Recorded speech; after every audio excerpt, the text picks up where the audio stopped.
एक ऐसा बाबा जिसने सन्यासी का चोला पहनकर महिलाओं का शिकार किया। उसके लिए महिलाएं भक्त या शिष्या नहीं, बल्कि हवस मिटाने का एक साधन थी।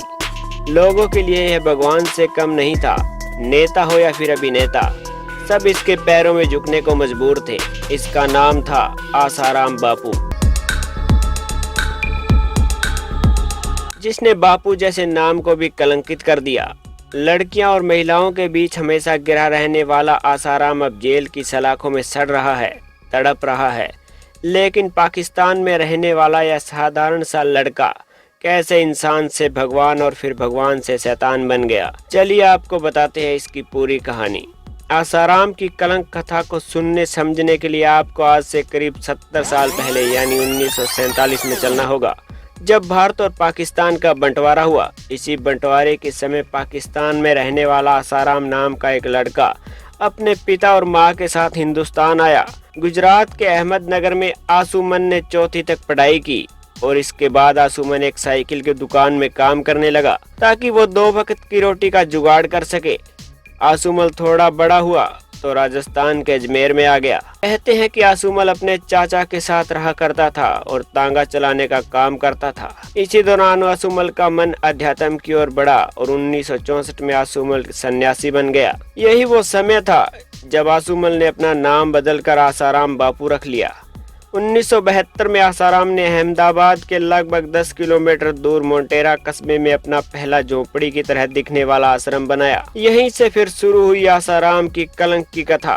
कुछ सालों में आसाराम ने देश और विदेश में सैकड़ों आश्रम बना लिए, करोड़ों रुपए कमाने लगा और महिलाओं का शोषण भी करने लगा। लेकिन हवस के पुजारी इस बाबा के सच्चे लोग अनजान थे। 1980 से 2012 के बीच करीब 32 सालों तक आसाराम ने भगवान की तरह जिंदगी जी। लड़कियों और महिलाओं के बीच में गिरे रहने वाले आसाराम के पतन की शुरुआत अगस्त 2013 में शुरू हुई, जब यूपी में रहने वाली एक नाबालिग लड़की ने आसाराम की रेप का आरोप लगाया। लड़की का आरोप था कि जोधपुर के आश्रम में उसका शारीरिक शोषण किया गया है। 2 सितंबर 2013 को आसाराम की मेडिकल जांच कराई गई, जिसमें यह साबित हो गया कि आसाराम पूजा पाठ के नाम पर महिलाओं के साथ हवस का गंदा खेल खेलता था। जिसके बाद बाबा के ऊपर कई मुकदमे दर्ज हुए और इन मुकदमों के बाद बाबा अर्श से फर्श पर आ गया।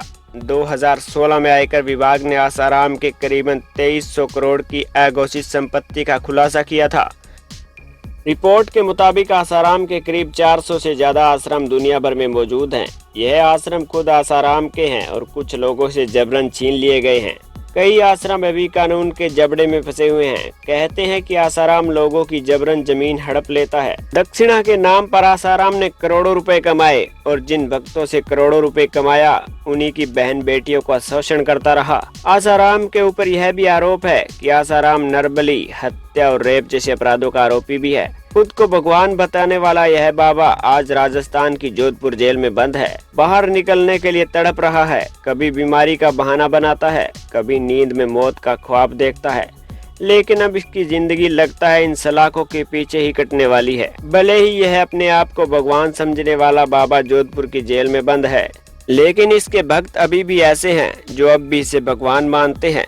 तो दोस्तों, इस बाबा को लेकर आपकी क्या राय है, कमेंट सेक्शन में हमें लिखकर जरूर बताएं।